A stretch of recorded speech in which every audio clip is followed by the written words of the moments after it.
Morning glory, America. Bonjour, hi, Canada. I'm Hugh Hewitt, and I'm live at the American Legislative Exchange Council. I finally got here. No thanks to Newark Airport and United Airlines, but I'm finally here. I got something to declare. Do we have that ready? Do we have that standing by, Adam? I should have warned you I wanted. Anything to declare? Yeah, don't go to England. Okay, what I'm going to declare, don't go to Newark, don't fly United. But that, I got here, and I'm glad. It's my favorite couple of days of the year. I do it twice. But I want to start with the breaking news. Jack Smith threw a couple more darts at Donald Trump on the documents case yesterday. And I turned on CNN last night. Weary old Hugh turns on, and here's a panel that does not understand anything about this case. I'm not going to bore you with the details. 3 more counts. They're expecting another indictment of the president next week. Meanwhile, Karine Jean-Pierre at the White House yesterday got a question about, will Hunter Biden get pardoned? Cut number 1. Let me go back to the first question of the briefing. I know you said not a lot's changed since yesterday, and it's a personal matter, but from a presidential perspective, is there any possibility that the president would end up pardoning his son? No. Well, is there I just said no. I just answered. Go ahead. Go ahead. Yeah, there are 1,000 other questions like, have you talked to him about it? Will he come out here and swear to us on a stack of Bibles he won't? Because he's going to pardon Hunter. He's going to pardon Hunter. Hunter's going to get, what we learned from that blowout, which I got to follow from Newark Airport blow by blow, and what I wrote about in the Washington Post and covered endlessly 2 days ago, is that they had buried a secret immunity deal in the immunity deal, having to immunize him against Foreign Agent Registration Act for his work on behalf of China, Romania, and Ukraine. He's in big trouble. They're not going to be able to hide that anymore. So he's in big trouble. The only way out is with a pardon. He'll get a pardon eventually. I'm pretty cynical about that. Guess who was our keynote speaker here at ALEC last night? Governor Ron DeSantis. We're in Orlando, Florida, at the American Legislative Exchange Council state. We're talking about rich states, poor states. And here we've got Governor DeSantis last night talking about why people are voting with their feet. Cut number 3. Were there beneficial aspects to slavery? That's not what the curriculum says. All right, What do cut you number think? 3. With the no. Cut number 3 The fact is where of the matter is, this country is in a state of decline. Economic decline, military decline, cultural decline. And if we look at states that are governed by leftist politicians wielding leftist ideology, those states are symptomatic of the larger decline in our country. And I can cite you statistics, but all you have to do is look how people are voting with their feet. Those states that impose those anti-freedom policies are hemorrhaging businesses, hemorrhaging residents, and they're hemorrhaging wealth. We see crime going through the roof in many of the urban centers in these areas, and their education systems have declined dramatically as those policies have taken hold more and more. So this should tell us, compared to a lot of the success we've had in our states, where the debate is about the future of our country. Now, everybody is concerned about kids, not except cable news. Cable news wants to follow Hunter Biden and Donald Trump, and I get that. They understand that. Young producers and young reporters can kind of get a handle around Hunter Biden is a crook, and they think Donald Trump is a bad man, bad orange man, and so they understand. They do not understand why parents are freaking out over the collapse of American public education, right? This book by Chris Rufo, this was my day on Thursday. This is what I read all day Thursday, America's Cultural Revolution, How the Left Conquered Everything. And if you see I've been through the whole thing, because, man, all I did was sit in an airport. I also, Bob Auth and I, who's a New Jersey state legislator who came down here, he's one of they were scheduled to have 1,450 state legislators at ALEC. They had 1,449 because Bob Auth and I were together all day in New Jersey. But when I wasn't talking to Bob, I was reading Chris Rufo, and I have notes. These are just my handy notes here, all right? See, the back of the book is where I say, make sure you mention this in the column I will write for the Washington Post about this. This is the map.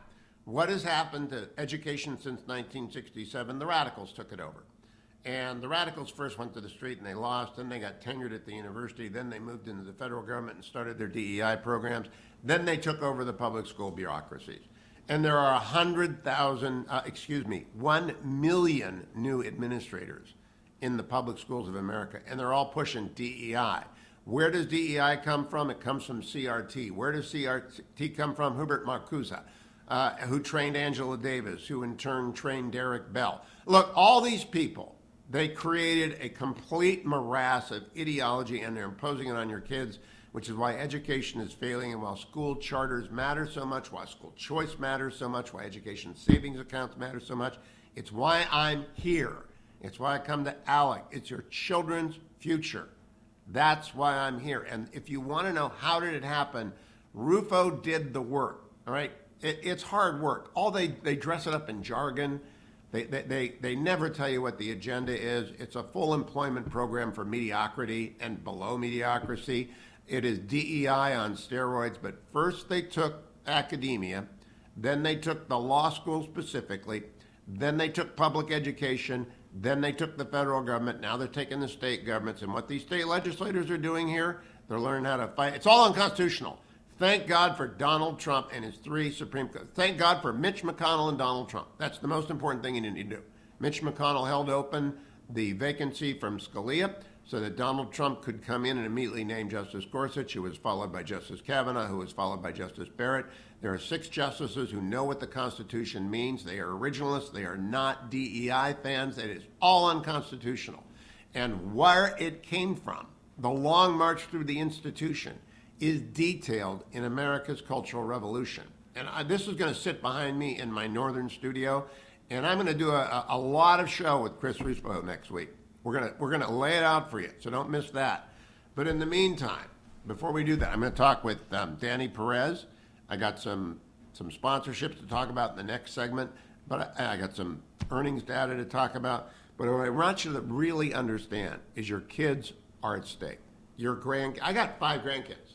I hope to have more, right? My last son's getting married this fall. I got 5 grandkids. They're driving me, Genghis Khan is swinging from the rafters, and I left town. She had stolen a kayak and was paddling down the river, and we're chasing it. We got all sorts of stuff going on, and I just left the house, and I thought I was taking a 2-day vacation before I went to Newark. Hell, I was texting Governor Christie. Ha, ha, ha, Governor Christie. I said, what is wrong with this airport? Because, you land at Terminal C. There is no signage on how to get to Terminal A. Took 3 asks of TSA people who are not tour guides, right? And they finally got me to Terminal A on a bus in like 110-degree heat. And then, look, there's a story this morning. The airlines are literally melting. Please do not yell at the gate agents. I saw a lot of that. It's not their fault. United, if I wanted to kill you, I would read you the notices I got. Leah Beebe had the same thing happen. They never tell you, oh, your flight's canceled. They tell you your flight's taken off in 45 minutes. Oh, sorry, move the gate. I moved gates 4 times. I was delayed for 6 hours, and then they canceled the flight. Okay, so the flight from Portland International Jetport, my favorite name, it's got like 8 gates and 10 planes. So I go to Newark, which has got 5,000 gates and 5 million planes, and oh my gosh, what madness. And it's 1,000,000 degrees. So the poor baggage handlers, right, they're passing out. The gate agents are swarmed. The people who are trying to serve you Sbarro pizza, don't get mad at them. It's not their fault. It's Pete Buttigieg. All right, but I sent Christie a text. I said, Governor, what is up with Newark Airport? He said, it was working fine when I left 5.5 years ago. It's Murphy's fault, which I love the answer, right? And so I'm going to get him on and talk to him about Newark Airport. It now goes on my don't go list. I have 3 no-flies. Do not go to Dulles. Do not go to O'Hare in the winter. And do not go to Denver in the summer. Maybe Dallas, too, in the summer, because thunderstorms shut them down. If you go there, you're assuming risk. Newark is supposed to work. Right. I go to LaGuardia. I go to Kennedy. I have to go to LAX. It's not my favorite. Never going to Newark again. And sent my travel lady a note that never put me on a United flight again. Never. Because they've gone full AI, but they've gone full AI that doesn't quite work. All right. There's a difference between AI and AI that doesn't quite work. AI that doesn't quite work. I don't know why Meta's earnings went up. I'll tell you about that in the next segment. We got some interesting news. AI is going to power Amazon, and Google went up big, and I'm sure Amazon next week will have a pop because everyone's getting hot about Amazon and the AI people. But it doesn't quite work yet. So United, don't give me an agent to talk to. Please don't roll it out yet. It's a nightmare. But the real nightmare is what are they going to do to your kids? And that's why I'm here in Florida. At the bottom of the hour, Danny Perez, my favorite state legislator, is coming. Next hour, we're going to talk about Virginia. These are two states. Florida has reformed education. Virginia wants to. What's the difference? Success for your children. Vote for Republicans at every level or your kids are screwed. And if you want to know why and how it happened, read America's Cultural Revolution by Christopher Rufo. I'll be right back. Welcome back, America. It's Hugh Hewitt. This is a do-over because my favorite guest at ALEC, other than Lisa Nelson, is Danny Perez, and the Florida State Legislator. And he was here yesterday with Dwayne when I was stuck in Newark. And I heard all about it, and I said, you know, we can't have him on with Dwayne and not talk to him. So Danny is back.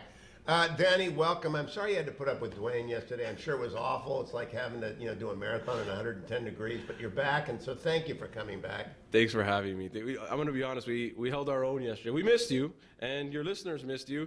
But Dwayne and I, we kind of held our own. We were able to hang it, kick it. We were able to have some good conversation. All right, now I could have fun with you for a long time, but I don't want to have fun with you. I want to find out about Florida education because, honest to goodness, after in Newark, all I did was read Christopher Rufo, America's Cultural Revolution. Rufo is now on the board of New College, I believe, and New College is one of those stories that the left wants you to fail so badly. So what are you doing to higher ed? Then we're going to talk about primary ed and school choice. But what did you do at New College? Because the state set that up. The governor made it happen, Governor DeSantis, and it's a radical revolution. I want to know how applications are doing. The truth is we wanted to apply free speech, and it's literally that simple. Because what was happening in New College before President Corcoran was appointed by the BOG, by the Board of Governors, to take over that college and be the president. By the way, former Speaker of the House in Florida. The only thing that people wanted to see at New College, that leadership and administration wanted to see at New College, were like-minded individuals as far left as you can get with absolutely no diversity, which is what they were trying to preach. They wanted the same person that was thinking the same way and speaking the same talking points. What we're doing is we're allowing free speech. We want everyone to have a seat at the table, and that includes the conservatives. We don't only want conservatives. If a liberal applies, they can come to New College as well. But that's completely different than what we had before Richard Corcoran got there, where not one conservative was able to freely speak their mind without being persecuted. And so what we're doing at New College is we're trying to instill conservative values for those that are willing to talk about it. Even if you're a liberal and you want to talk about it, it's okay. But this DEI pitch that's happening across the country, here in Florida, we're not going to stand for it. And at New College, we're going right at it. First, the governor replaced the board, or the state legislature replaced the board. I'm not quite sure how it happened. But Matt Spalding, my friend, is on there. Rufo is on there. A bunch of great people. I'm not going to be upset that nobody called me. I'm not going to take that personally. But what happened to the application pool? Because what matters is how many people apply. That is the ultimate indicator of success of a college. I have to tell you something, Hugh. I want you to go back and watch the videos of the interviews of Richard Corcoran before he was chosen to be the president of New College. It was something out of a movie. There's going to be a Netflix documentary at some point about New College's turning a page. They were persecuting Richard Corcoran like you couldn't believe, and everyone said the school would absolutely fail, that no one wanted to go to a school that had the values of President Corcoran and Governor DeSantis and the leadership of New College. Well, surprise, surprise, record applications have turned into New College to where now it's just a matter of how much more funding can we get to New College so we can grow the school to be as prosperous and as large as possible, because people are just lining up to get to New College to where we're actually at capacity, and now we're trying to figure out how we can move people around because we want everyone to come to Florida, and if New College is where they want to go, well, so be it. The number one state university system in the country is here in Florida. In the country, number one. No, wait. It's actually in Ohio, but we will discuss that another time. California is the worst. And I want to go back to what they used to play football down here, but Miami, Florida State, University of Florida, I don't know what happened to them. Oh my gosh. So let's talk about DEI generally in the higher ed. See, you got an easy go yesterday. You're talking to a guy that doesn't know anything about sports. I know about sports. But I want to talk about the DEI, the anti-DEI. Because what I did when I read Rufo's book, I said, my God, how do we undo this? There are 1 million DEI administrators at every level of American public education. Florida is the edge. Florida is making it happen. What are you going to do at Florida State? You're an alma mater. You're something. I'm a Florida State guy, yes, sir. The Gators at Florida. My friend, Captain Vanderhoff, can't spell, he can ship, he can sail, stuff like that. He's a Florida guy. Miami used to play basketball, used to play football. What are you going to do about these state universities that are overwhelmed with DEI bureaucrats? Unfortunately, I have to admit that the DEI thought process has infiltrated every single corner of this country, including Florida. And before last session started, if you would have gone on Florida State University, University of Florida, any university system and looked at a job application, within the details of that job application, you would have seen a paragraph about DEI and talking about their, inside the application process, their thought process on what they thought DEI meant to them and how they were diverse in their own right. And that was part of the application process to become an employee of these universities. That has since changed. We have been able to infiltrate the university system and tell them that you need to hire the best person for the job. You don't need to hire someone because they abide by these DEI policies that quite frankly don't matter on how good or bad you can do at your job. Do we want diversity? Of course. I mean, look, I'm a Cuban guy. I'm as diverse as it gets. I'm a young Cuban guy who's a conservative in Miami, which is, historically a blue county, Miami-Dade County. So, of course, diversity is important, but that shouldn't be the wherewithal to where people can say this is the only reason you're going to get hired into the institution. So we've absolutely broken down into the university system and taken that out of our state school system. However, more importantly to your question, when talking about sports, Florida State University right now is about to take over the college football world. Mike Norvell, if you're not a believer, Hugh, if you're not a believer, I'm going to tell you something. When this show is over and you and Dwayne get in your little car, because it's a two-seater, I'm sure, probably a Mazda Miata, you put down the top, it's a little convertible. I can picture you guys rolling down the streets of Orlando in your Mazda Miata. I want you guys to talk about Florida State football because Mike Norvell is bringing back the Seminoles, whether you like it or not. Who's listening right now? Urban Meyer is listening. You know what That's Urban fine. did? Urban left Florida to go to Ohio State because he knew where real football was played. But I digress. I want to go back to you've got to get your law schools back.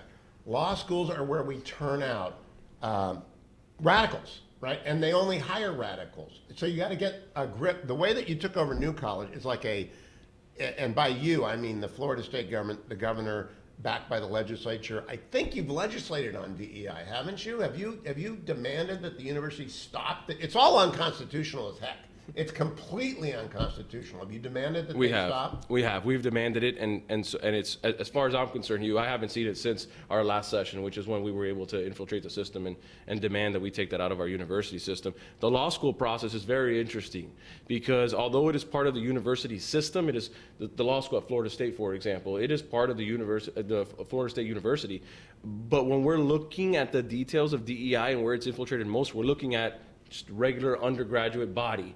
The law schools sometimes, at every university, sometimes get left out. And to your point, it's probably where DEI is the worst. Oh, it's the worst. Absolutely. There are 95% left wing, every law school in America. Those are the most critical thinkers that we have in our state. They're at the law schools. And you have to get controlled hiring. And you have to say, your faculty is not hiring, faculty is not governing. This is a taxpayer-funded institution we're taking over. Hugh, I'm going to ask you a question here because I've been battling this for a while. And what we're having here is a system where professors that are bad for the future generations of America are tenured and are staying there forever. And so the battle that we're having right here in Florida is how do we take that away from a professor who is just wrong for the next generation of America, but allowing our state universities to still compete with all the other universities in the country because we got to keep good professors here. But with these tenures that they're having, they're so safe that they go against the grain in a wrong way. I am tenured. I'm a tenured member of the Fowler School of Law at Chapman University, and I treasure my tenure because I can say whatever I want and they can't throw me out. But I don't work for a state college. I work for a private college. And you can end tenure tomorrow in the legislature. You're the speaker designate, then you're the speaker. I know your job is political this year and then legislative really when you're speaker. Would you be so bold as to end tenure for law schools in Florida? It has to be discussed. It has to be looked into. And I think it's a real option. I'm telling you, my only concern is if I have a Hugh Hewitt in a state university and I take away your tenure, some other university, Hillsdale, is going to come and pick you up in 2 seconds and put you in their university system as a tenured professor, and you're going to leave my state university before this show ends. You know, good people never get fired. Good people never get fired. Bad people get fired. I wish people understood tenure is nice to have, and it's important in a left-driven environment where they will persecute you. But lefties never fire lefties. It's true. By the way, how is Florida generally doing? Is it, rich state, poor state, you're number 2. Utah's got you beat. I think after school choice kicks in, you'll be number 1.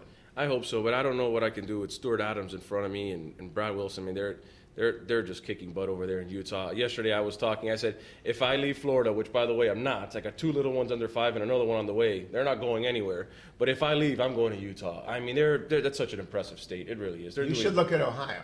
Ohio's actually better than Utah. Let me ask you about your little ones. Are they going to go to Catholic school, or are they going to go to private school, or are they going to go to public school in Florida? So I have my oldest at a Catholic school. Good man.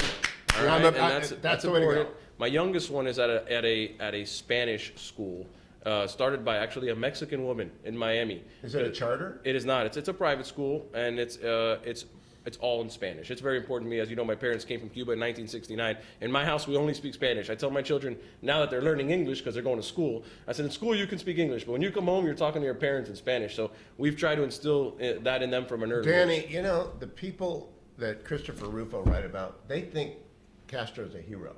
Oh, gosh. I mean, all of them, from Marcuse to Angela Davis, all the people who have infiltrated the DEI world, they all think Castro is a hero. They don't know. I mean, we have a generation of illiterates because they've been taught by leftists. I would invite them, tell them to give me a call, and I would invite them, go down 90 miles south of Key West. I'll drop you off. I'll drop you off, and then good luck coming back, because you're not coming back. First, they won't let you out of the country, and number 2, you will be miserable within 30 minutes of you landing. There are no human rights. Forget about the basic necessities of food and water. There's a line to get a piece of bread. This is 2023. Let me ask you something. During the Obama years, the Deputy National Security Advisor, a guy named Ben Rhodes, who said on a podcast recently, he lives inside my head. I think it's the reverse. He went to Castro's funeral to honor him. And he's number 2 guy on the National Security Council. What do you think that means? That he's just as stupid as a brick? It is. You know what, Hugh? I think you said it right. It's stupid. I mean, he's a person who doesn't know what the reality of a Cuban person in Cuba really means. There's a reason that people are risking their lives to get on a raft. Hugh, we're not talking about getting on an airplane with air conditioning and first-class service where they bring you some water and peanuts. We're talking about getting on a raft. How did you get the Venezuelans and the Puerto Ricans and every other new American to vote red in the last election cycle? I have been saying this for a long time, and I'm not the only one. The Republican Party truly is the party for all. It really is the greatest tent. You know why? Because we sell opportunity. We're not going to give you a damn thing, but we're going to give you every opportunity under the sun, and we're going to create the options for you to have those opportunities. We're the only party that does that. The Hispanics see it. Danny Perez, it is great seeing you. Speaker designate as of September 17th. If you need a keynote speaker anywhere in the country, have this man come. He doesn't know anything about football, but other than that, he's like 100%, so don't talk sports. But I'm just going to ignore the new college thing. I'm hurt, Danny, but I'm going to ignore that. And come back. I'm sorry you put up with Dwayne yesterday. I'll be right back, America. Stay tuned to the Hugh Hewitt Show. Welcome back, America. Hugh Hewitt from ALEC, American Legislative Exchange Council. I've got Jonathan Williams with me. He's the ALEC Executive Vice President of Policy and the Chief Economist. Jonathan, good to have you back. We were just talking about Ohio outdistanced all the other states in tax reform this year, making it the best state. That may not have been everything we talked about, but what did Ohio do that was so good? Then we'll get to that place called Texas. Yeah, no, I mean, Ohio was an incredible year in the state budget. I mean, they cut the income tax dramatically. What's it down to? They flattened it down to in the 3.5% range, 2.75 on the lower bracket, went from 3 brackets down to 2, so they made it flatter. I know the goal is to make it a complete flat tax and then to eliminate it completely, talking to many of the Ohio legislators here. As you know, Hugh, I mean, flat taxes are good, but the right flat tax is 0. What states? Texas and Florida. You know, I spend 4 months out of the year in Maine, and I would spend all my time in Maine, but they have an estate tax. And I hate estate taxes as a matter of principle, simply because it's a double tax. How many states still have a state tax? Don't they realize it's horrible? Yeah, it's down to just a handful now, right? And it used to be the vast majority of states had an estate tax, a death tax, and then they realized it was economic suicide that was happening in those states because they, were driving out those residents and giving them one more reason to enjoy the nice, warm, sunny beaches here in the sunshine, the free state of Florida. No income tax, no death tax, all the good things that are going on. When I read Rich States, Poor States, and all of my audience can read Rich States, Poor States, all I have to do is go to richstatespoorstates.org to get it. They will find out which states have the lowest taxation. Who, besides Ohio, did a good job this year? Well, you had Senator Betancourt from Texas on talking about just the massive property tax relief that they were able to give, and that's been one of the criticisms of otherwise a very good free market record in Texas is property taxes have been too high, because guess what, Hugh? Local spending is too high. That's the driver of property taxes, and they started to address that. But there were some other really good reforms this year, such as, North Dakota cut taxes dramatically under Governor Burgum. They also reformed their pensions. You and I have talked about that many times, these massive unfunded pension liabilities. But then also Nebraska. Nebraska had been a state that had persistently high income taxes, one of the most damaging ways that states raise revenue. And, Nebraska had just cut income taxes dramatically, really responding to what Governor Reynolds did last session in Iowa that kicked off the flat tax revolution. And, of course, Mississippi, Arizona, states, we had 5 states become flat tax states just last year. How much do you think the rich states, poor states rankings will be impacted by the ESA, the Educational Savings Account, the school dollars follow the students? A bunch of, we got Ohio, Florida, West Virginia, Arizona, Utah, Arkansas.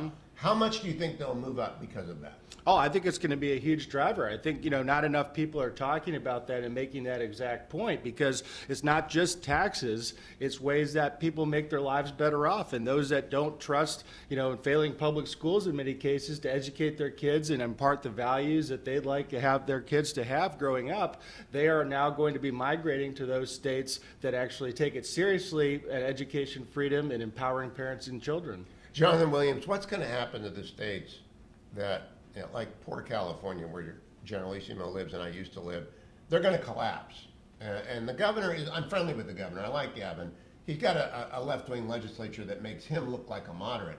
And there's no way they can do reform. They're going to run out of money. There is no bankruptcy chapter for a state. What do you think happens when they run out of money? And I mean, really, literally, can't pay the pension. Well, the first thing that happens is, they go to the federal government and ask for a bailout. That's not going to happen. I mean, that's not going to happen, hopefully, but we've been wrong before on that. Obama got it, Biden got it. That's the first step that Illinois and these states always try. And then, you have to explore, I think, just functional bankruptcy, right? They're not going to pay creditors. This wouldn't be the first time California has said IOUs. But they can only do that for 6 weeks or so. That floats it, right? And remember, they were giving individual taxpayers IOUs. That was the first warning. Get the heck out of the Golden State, because if they start paying people, they've told people to prepare for a future where power is on and off. Yeah. They've said, we're going to be Venezuela, we're good with that. But, people are just leaving. Luckily in America, you can just leave. So they're just leaving. That's right. Connecticut, they're just leaving. Illinois, they can't get out fast enough. Who else is a poor state? Oh, there's a lot of poor states, right? I mean, you go the entire Northeast corridor. Outside the live free or die state of New Hampshire, the entire Northeast is, really struggling. New York, 50th out of 50 for almost every year. Vermont at 49. They just created a brand new state payroll tax in Vermont over the veto of Governor Scott up there. And so, I mean, you look at the California, Illinois, Maryland, the Northeast, that's the poor state region across the country. So what happens with functional bankruptcy? Do the states, but they can't not pay their thing, and the federal government, the Republican majority at least, they will never bail them out. Right. Do we need a new chapter in the bankruptcy code? Well, that's the exploration point that I know Senator McConnell has talked about. How do we do this so we avoid this issue of just another federal bailout, right? I mean, I do think we need to explore that, right? But we have to be very careful on how it be crafted, right, to not create the moral hazard problem of states entering this bankruptcy protection. But basically, the public employee unions who are ranking up alleged payment, they're writing checks that can't be cashed. I think they're making promises that can't be kept. Am I right? Oh, absolutely. And in the case of Illinois, let's say, even the very minor pension reforms under then Democrat Governor Quinn were ruled unconstitutional by the Supreme Court of Illinois. Go get richstatespoorstates.org and come right back. Hour number 2, ALEC.org. Thank you so much, Jonathan Williams. Always good to be with you, my friend. Thank you. Morning glory, America. Bonjour, hi, Canada. Hugh Hewitt from Orlando, Florida. I finally got here after about 32 hours of traveling. I'm finally in Florida, and Lee Schalk is with me as the Vice President of Policy at the American Legislative Exchange Council, where we have been setting up shop for the last 2 days. Lee, welcome. It's great to have you. Thanks for having me, Hugh. Congratulations on a big success at the state level over the last 2 years. The legislatures that are red delivered a lot of policy wins. What's the agenda going forward for 2023 and 2024? You're right. It's been an incredible last couple of years in the states, with more than 20 states slashing personal income tax rates. 9 states have moved to the universal education freedom policies. What are those 9? We've got Florida, Iowa, Ohio. We've got Arizona, West Virginia, and Arkansas. Who am I missing? Yeah, that's right. You've also, you mentioned Arkansas. Utah is another one in there. Yep. Yeah. And we'll figure out the 9. How many are on the verge? Anyone else on the verge, or do we need more legislatures to change? I think we could get 20 more states in the next 3 or 4 years. And I'll tell you something, Hugh. About 6 or 7 years ago, when you think about school choice, we didn't have these universal ESA policies. I worked on a project where I got to travel out to some of the states where they were providing it to the lower income kids. I was on a Navajo reservation in Arizona. I was talking to special needs kids in Florida, low income inner city Cleveland kids in North Carolina, Cleveland. I was interviewing the parents and the students and the teachers. These policies were changing lives, and now in so many of these states, it's available for everyone. Now, Texas has resisted. A lot of people don't know this, but Texas has resisted, and Josh Shapiro in Pennsylvania just screwed all the parents and vetoed it. Where are you on a breakthrough moment, do you think? I think the breakthrough moment is when you start to talk about the success stories, because, you know, these kids, they're not getting any younger. Our kids are growing up before our eyes, and too many of them are trapped in failing schools. I think the message is starting to resonate, and we are starting to break through, especially, you know, a lot of the pushback comes with the rural areas and the rural schools, but we're seeing states like West Virginia, Arkansas, Iowa really pursue these policies and go after them full bore. It's incredible. Now, I spent all day Wednesday at Newark Airport reading America's Cultural Revolution by Chris Rufo, and I annotated it yesterday and last night, and I'm working on it. We're up against a lot of entrenched interests. The DEI industry is massive. There are 1 million DEI bureaucrats. Do they know that ALEC is against them? Are they after you? ALEC often has a target on our back because members of ALEC, our state legislators, are the most principled state lawmakers in the country. I mean, when you talk about bringing people together, you talk about meeting heroes and people that are the future of the country. If you talk to ALEC members, you're going to feel optimistic about the direction that America is going, because these are men and women who are the bravest of the brave, and they're pursuing policies like this that are going to restore the future of our country. The last thing I expected was to spend Wednesday with a New Jersey legislator, Robert Auth, A-U-T-H. Great guy. Yep. You know, it's a deep blue state. Right. And he fights the good fight on behalf of parents who are screwed and people who can't get benefits. But they had no hope of turning that legislator around. What do you tell the deep blue state legislators, like the poor Republicans in California who are lonely and can fit in a broom closet? What do you tell them? Well, I tell you what, it's been incredible to travel to states like New York. We did an event in Albany this year and just had a massive turnout. We don't want to forsake our friends in the blue states. I think for them, Robert was coming here because he needs help. It's incredible. I think for them, it provides them a lot of encouragement to know that they're not alone. There are other states out there. But I think it's about finding those 70% issues that resonate with all Americans, red states, blue states. Everyone wants safer communities. Everyone wants a good education for their children. They don't want politics and ESG type factors being infused into their retirement plans. And so there are those issues out there that I think resonate with everyone. Not to mention, people see their neighbors picking up and moving. They're headed to states like Florida, Tennessee. They're headed south where there's greater economic opportunity in many cases. Well, now, one of the problems is because of this, and Rufo lays it out, because of these million people who get money out of the DEI industry, they fight you everywhere, and they pay with union dollars to keep everyone in place because it's their paycheck. They are tenured. And it's not just a few academics, it's 1 million people. They've got a bank account. How does ALEC get people to join?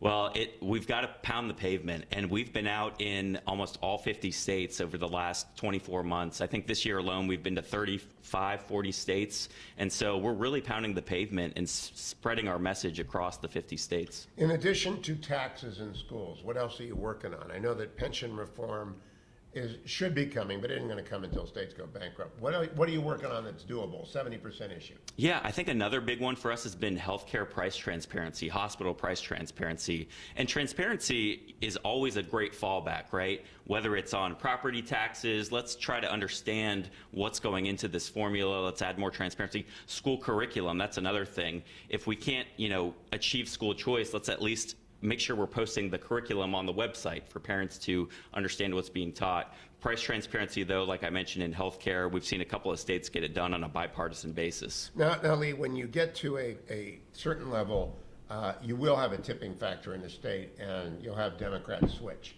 Has any state gone from mixed to red or from blue to red over the last 24 months? Well, maybe not over the last 24 months, but I would say, look at the state of Arkansas, for example, just over the last few years. I mean, talk about a red wave taking over that state, and now under the leadership of Governor Sanders, what they've been able to achieve in Arkansas, I mean, it's tax reform, it's universal school choice, it's getting politics out of pensions. And so a state like that gives me a lot of optimism. Has West Virginia done the same thing? Used to be deep blue. Now I know that they've got Governor Justice. He's going to be Senator Justice this time in 18 months. How about, has West Virginia gone? Yeah, West Virginia is another great example of a state that's really gone conservative and pursued those free market principles more and more over the last few years. And again, West Virginia, another universal school choice state. ALEC board member, Senator Patricia Rucker from West Virginia, who I know you've spoken to, she spearheaded that effort to follow the ALEC model policy.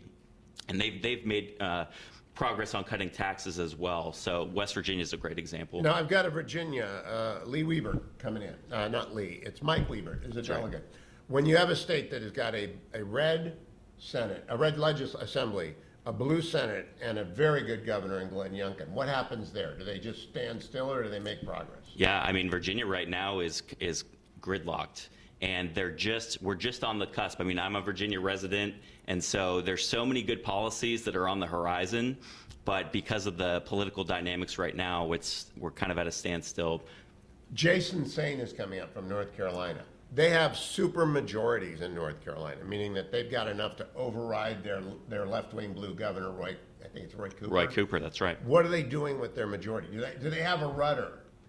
Yeah, well, and I grew up in North Carolina. Oh, did you? My parents lived there. So you don't know anything about football either. This is just like Jonathan. Yeah, that's right. This is near and dear to my heart. I mean, North Carolina, even if you look back over the last 10 years, they just marked the 10-year anniversary of a historic tax reform package. And so North Carolina used to have some of the highest income tax rates in the Southeast. Now they've gotten their business income tax rate all the way down to 2.5, on their way to 0. They're on their way to completely phasing that out. On the personal side, they've flattened the rates. They've gotten it under 5%. And the proof is in the pudding for North Carolina. Over a decade, they've added 600,000 new residents. They're attracting new businesses. They've expanded school choice. And along the way, they've padded their rainy day fund. They've also given teachers raises. It shows you what's possible when you get the spending side correct, the tax policy correct, and you can see what happens with the economy. Well, I think they just passed school choice, and didn't the governor sue them? Well, the governor was declaring a state of emergency. I don't know what that meant. What did that mean? I think it was just some political gamesmanship, but it was twisted. If you think about, you're talking about playing with our kids' futures, you're messing with parents. I mean, school choice is something that we all, I think, can embrace or should agree on. How does it work? Let's close this segment by actually talking to people. How does Arizona, which is the most radical, I think, and I don't mean bad, I mean they just changed it upside down. Everybody gets $8,700, I think. How does it work? Yeah, a basic education savings account program. Anyone can apply for the program for their children. You get a percentage of the per pupil spending, right? So each state is already spending a certain amount of dollars on your kid. So let's say you get 90% of those dollars. You get that in an account where you're able to control where those funds are spent. It could be private school tuition. It could be homeschooling, supplies that you need. Can it go to the Catholic schools? They could go to the Catholic schools. Jewish schools, any kind of sectarian school. That's right. We're placing students over systems, putting parents in the driver's seat. Lee Schalk, I don't know how long you've been with ALEC? 4 years now. So have you just seen massive success in 4 years? It's incredible. I mean, the amount of ground that we've been able to cover, the amount of policies that we've been able to achieve. You know, ALEC is famous for our model policies that legislators bring to us. We learn from one another, see what's working and what's not working. God bless you and Lisa Nelson and everyone, Jonathan, and everyone who works at ALEC. Thank you, Lee. I'll see you next year, or I'll see you in the fall when I come back. Thanks for having me. I'll be right back, America. Mike is the whip of the Virginia Assembly, and he's joining us here. And that's my state, so I'm very interested in Mike and what you're up to. What are you up to? Are we going to win the state Senate so we can get some legislating done? Oh, we're going to win the Senate and keep the House. It's going to be a tough road. It's a tough fall. I mean, you know, we came back from a minority. It's in the fall, by the way. Virginia's got the weirdest Yes, system, right? yeah, it's like New Jersey. It votes in the off years. We vote in the off year, so we are going to have the largest turnover in the General Assembly since Reconstruction.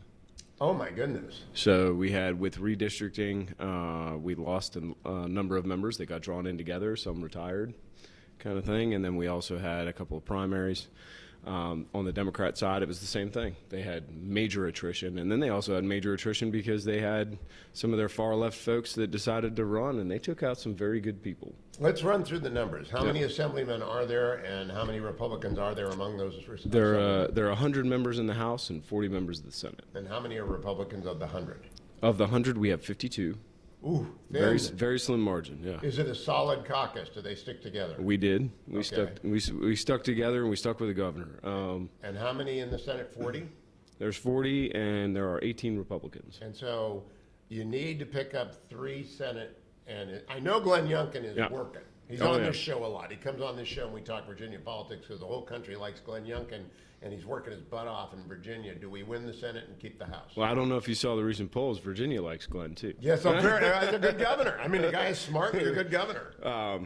But yeah, I mean, there's some very, very close seats. There's a couple close seats that are right near us in Northern Virginia. Actually, touch me. That we are competitive in Western Prince William, and you have big races there because you also have some local races. You have the chair of the Board of Supervisors. You have supervisor races. The lady who's running for chair ran for Congress. So there's name recognition. 2 of the House seats that we need are also tied to that Senate seat. So I will say that it's a great team effort, and we have a couple of great leaders in our speaker who's been traveling quite a bit, supporting our caucus and making sure that we have the wherewithal to be able to do that. And we have the governor as well. So now, somebody Mike Webert, I want to make clear, we're talking politics. ALEC is not political. Yep. ALEC.org is a association of state legislatures that do policy. And so let's talk a little bit about policy, because Virginia's on the cusp of doing so much great stuff. I mean, you got a tax cut done. You repealed the grocery tax. Glenn Youngkin delivered on a lot of stuff, but we need education reform. I mean, we really need it. I got grandkids in Virginia and the Commonwealth. What will happen if Republicans win in Virginia? Policy-wise. Well, policy-wise, if Republicans win, we'll be able to expand a lot of the school choice. We've had a school choice bill twice. We've gotten it out of the House. It went over to the Senate, where it promptly was dispatched with by the Senate. I mean, it very, very quickly. Not only that, but you now have a change at the local level too, when it comes to some of that policy, because you now have some of the conservative school board members. You've got school boards now that are beginning to start charter schools, start dealing with, not an automatic deduction of the dues for their union, and things like that, where those policies then truly become enacted at the local level as well. And so we're starting to see that push. And so we'll be able to facilitate that through the General Assembly when it comes to that, as well as some of the other policies that have occurred. The governor put out his new transgender deal, as well as parental rights. Yeah, I mean, parental rights is the biggest issue when I was here. stuck in the airport getting here on Wednesday, I read the entire new Chris Rufo book, which I'm holding here in my hand, America's Cultural Revolution. And America's Cultural Revolution is about why Loudoun County is crazy, why their school board is crazy. It's why Fairfax County does not deliver education. It's because there's 1 million across the United States DEI bureaucrats in schools. So it's got to change at every level. Do you see it happening in the Commonwealth of Virginia? I see it happening in the Commonwealth, particularly at the school board level. The county that I live in, we now have people running for school board because I think what happened is everybody said we had a great education system, and then COVID hit, and all of a sudden it was okay. We have a great education system, but they're also teaching all this other stuff, and it was okay. Wait a minute, I want to know what my kid is teaching, and all of a sudden you have a massive re-engagement of the parent.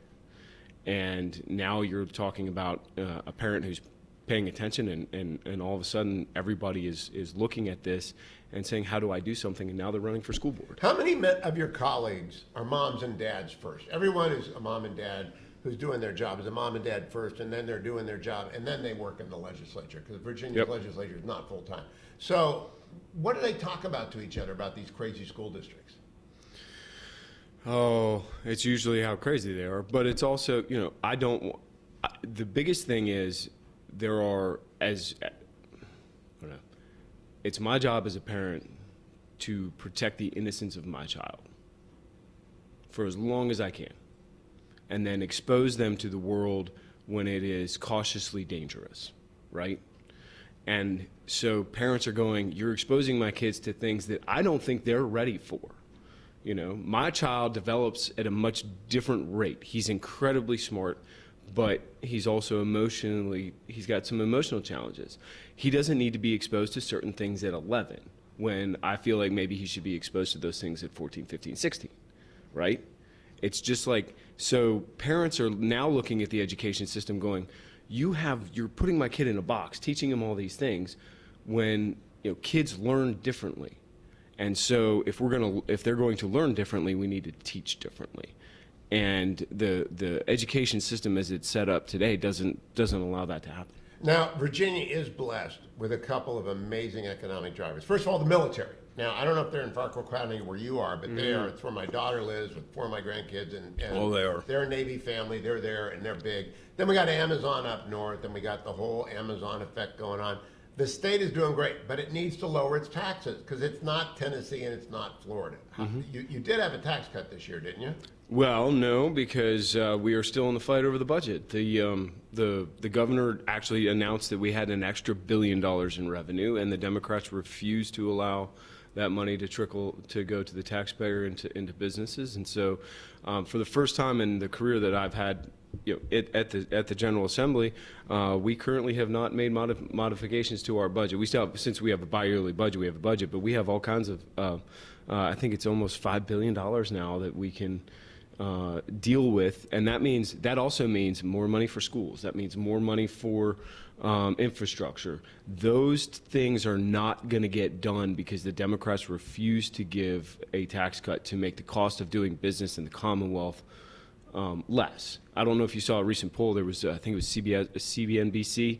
They ranked Virginia second in the country of states to do business. The biggest reason we weren't number one is the cost of doing business in the Commonwealth. What about regulatory reform? I have not started a business in Virginia because you can't regulate my business. My business is this: radio and television, the Salem News Channel, the Salem Radio Network. No one can touch us because we're First Amendment protected. But God forbid you want to open up a haircuttery in Northern Virginia. Yeah, well, fortunately, or unfortunately, fortunately, actually a few years ago, I passed House Bill 883, which was one of the largest regulatory reform packages we've seen, and it dealt with occupational licensing and those types of things. However, so what it did was it set up, and we worked with, I'll plug ALEC, we worked with ALEC on it, we worked with the Mercatus Center at my alma mater, George Mason, and we came up with the regulatory framework. So basically, all the branches of the executive branch threw in, said, here's how many regulatory things that we've got, and then they had to DPOR, they deal with the occupational licensing, had to reduce that by 25%, and they did 28% with COVID. But all of them said we want to do more. The governor wants to do more. Okay, talking to me about expand it beyond just that. You just mentioned, in my opinion, Virginia's greatest state university. George Mason Scalia School of Law is without question the best school of law in Virginia. And I know the Cavaliers are going to be mad at me about that, but that's okay. UVA is fine, but George Mason, the Scalia School of Law is the best. How do you get control of the law schools which drive a lot of the academic craziness? We were actually having a discussion about this, and I'm a Mason alum, so I'm also going to second that whole, It's just true. I'm not. It's just true. Lee Lieber. They also have a great economics department too. The best. And the Mercatus Center is wonderful. But I think that when it comes to some of those things,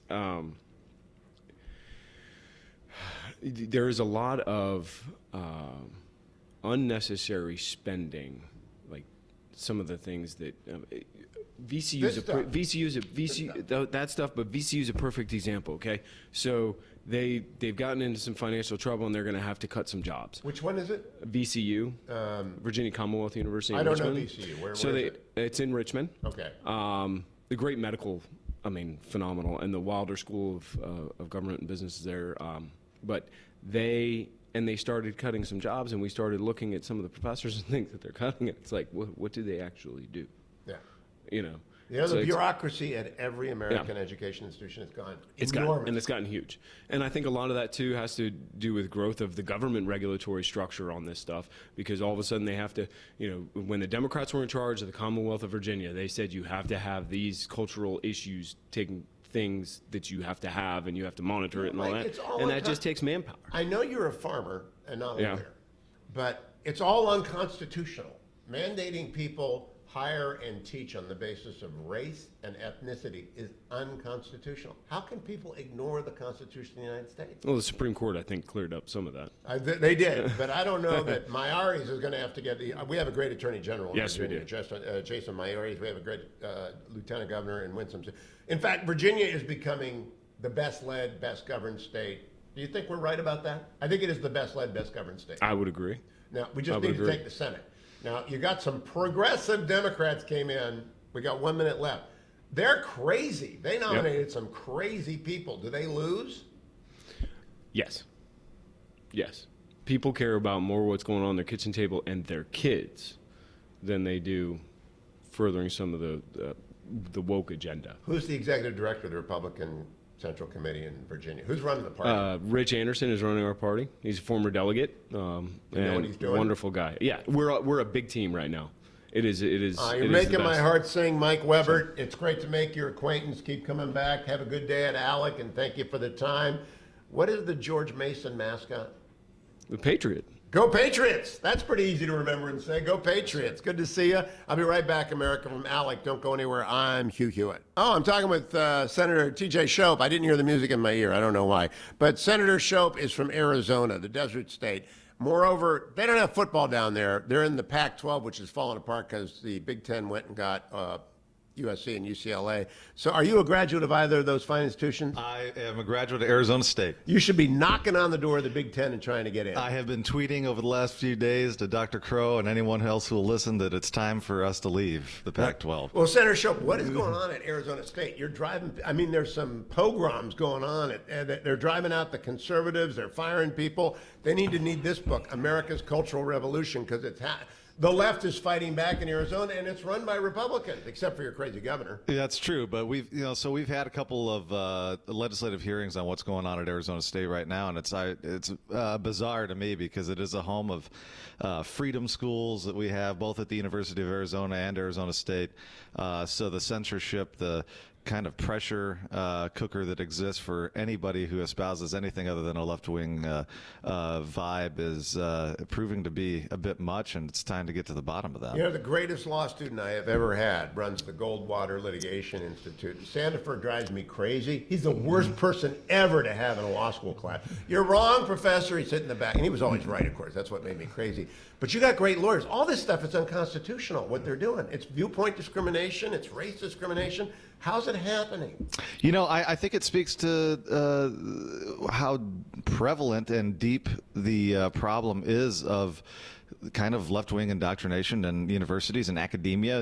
The right, we gave up academia for the most part for the last 50 years, and we're seeing the consequences of that. Even in a relatively red state, even in a state where I think that Dr. Crow is, I've always seen him as just a straight shooter, the president of Arizona State University. So even places like that, it's just, it is embedded in the faculty. Now let me ask you, you got a Senate race. You're rumored to be getting in. And if you're in Senator Shope, let me know, and you can live in the studio. Because if Steve Twist is with you, I'm for you, and Steve's never wrong. His kids are, I can't say too much about the kids, but they're really. But you got a Marine Corps haircut. What's the deal? Well, I don't know. It's kind of the easiest thing for me to do, I guess, in the morning whenever I wake up. How long you been in the state Senate? I've been in 3 years. Legislature, this is my 11th year. Okay, so what's the website for you? It is tjshope.com, tjshope.com. TJSHOPE. That's correct. That's correct. You got it right. Oh, I did get it right. Okay, I'm glad to hear about that. You're the president pro tem? That's correct, yeah. I was the president pro tem of Buckeye Boy State in 1973, so I want you to know that. So I got that going for me. We're both Boy State alums. Well, we run the president pro tem, actually. Is that the case in Arizona? That is the case. You're in the chair. You find yourself in the chair actually running the show about 80% of the time. Yeah, so. no, president pro tem is the job. And I told people, if you're ever going to go to Boy State or Girl State, get the senator pro tem deal. By the way, are they still allowed to have Buckeye Boy States or Arizona Boy States, or is that gender, is that ruled out? Well, I tell you, I did it my junior year of high school. Did so you? 2002, I was at Arizona Boy We're such State, geeks. and I was a state representative. My Boy wife's State. still bitter. Oh, you were a state rep? Everyone was a state. Well, actually, the sheriffs are the losers. They were. They were. The sheriffs get that. They had to write tickets to everybody. So tell me, what is this crazy governor doing in Arizona? Can she do any damage? The damage is very mitigated so long as Republicans hold the majority in at least one of the two chambers. As you know, it's a razor-thin margin, 1-seat majority in the Senate, 1-seat majority in the House. And we have been able to stonewall a lot of the things that have been attempted, and using, whether it's lawsuits, using her nominees for different agency directors to keep them from being fully appointed, things like that, and really just challenging. The thing I would say is that the governor, she was elected not because she was super popular. In fact, the most recent Morning Consult She's never poll going to win the spelling bee. No, she I think has her as the second least popular governor in the United States. I think that it's one of those things where we have to keep our foot on the gas as well on our side. Tell me about the school choice, because that's what ALEC is all about, the Education Savings Account. You are the best, the most comprehensive. Buckeye did it by income. They did it a little bit of means testing. I think that might be okay. But how's it working, and how many people are enrolling? Are they making it easier? Are they screwing it up? We got 1 minute. I think we have done a very good job of implementation. What you've seen so far is that many students who are already in private schools are taking advantage. I think it stands to reason because they already know about the program. They're in that system already. We're beginning to see other students and their parents make the decision to go that route. It is exceeding the expectation as far as the number of students participating, which I think is a good thing. And I think long term, you're going to see a stabilization of the program. It'll be successful. I think it's the model for the United States. It's something we try to do for many years. And, as I mentioned, thankfully in Governor Ducey's last year of his tenure, we were able to use 1-seat majorities to push it through the legislature. You had and a get governor signed. from Ohio. Well, so that's why that it is correct. worked. That is why correct. it worked. Doug Ducey, our favorite governor. I hope he keeps his hand in the political world. TJ, Senator I do Show. too. Thank you. Good to have you on. You Thank bet. you for sitting in. Love the haircut, though. That's a Absolutely. real Arizona haircut. Glad that you got dressed up for me, too. Well, it's getaway day. Yeah, it is getaway day. Thank you so much. Don't go anywhere, America. Coming right back with Dr. Larry Arnn. The Hillsdale Dialogue is next, as it is every Friday at this week. We never miss it. Churchill's on the table. Order that menu, and I'll be right back. Talk to you as well on Monday on the next Hugh Hewitt Show.